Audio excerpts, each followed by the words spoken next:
আজকে আমি আপনাদের দেখাবো কিভাবে ল্যাপটপ বা কম্পিউটারে ইউটিউব ব্যবহার করবেন এবং চাইলে কিভাবে অ্যাপ ডাউনলোড করবেন। চলুন শুরু করি।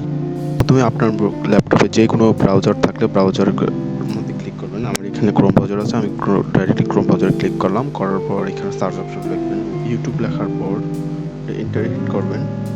করার পর এখানে দেখতে পাচ্ছেন যে ইউটিউবের লিঙ্কটা আসছে, এটাতে ক্লিক করবেন। করার পর এটা ইউটিউবের অফিসিয়াল ইন্টারফেসটা বা হোম পেজটা যখন যে বলে, তো এখানে দেখতে পাচ্ছেন যে এই চিহ্নটা, এটাতে ক্লিক করবেন। করার পর এখান থেকে ইনস্টল হয়ে গেছে। আপনি এটা ব্যাক করার পর এই যে দেখতে পাচ্ছেন ল্যাপটপে বা কম্পিউটার এইভাবে অ্যাপসের মতন ব্যবহার করতে পারবেন ইজিলি ভাবে।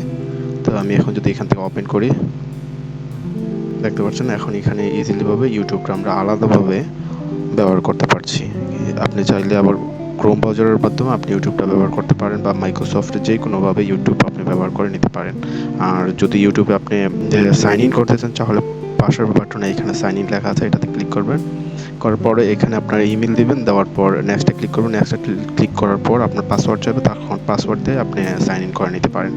আর যদি না পারেন তাহলে আপনার গুগল জিমেল অ্যাকাউন্ট নতুন করে খুলে আপনি এখান থেকে সাইন ইন করতে পারবেন। তো অবশ্যই জিমেলের কীভাবে ইউটিউবের সাইন ইন করতে হয় জিমেল দিয়ে, সেটা এই ভিডিওটা পরবর্তী সময় আসতেছে, আপনাদেরকে আমন্ত্রিত। অবশ্যই ভিডিওটা ভালো লাগলে লাইক, কমেন্ট এবং শেয়ার করে পাশে থাকবেন। অবশ্যই কিন্তু সাবস্ক্রাইব করতে ভুলবেন না।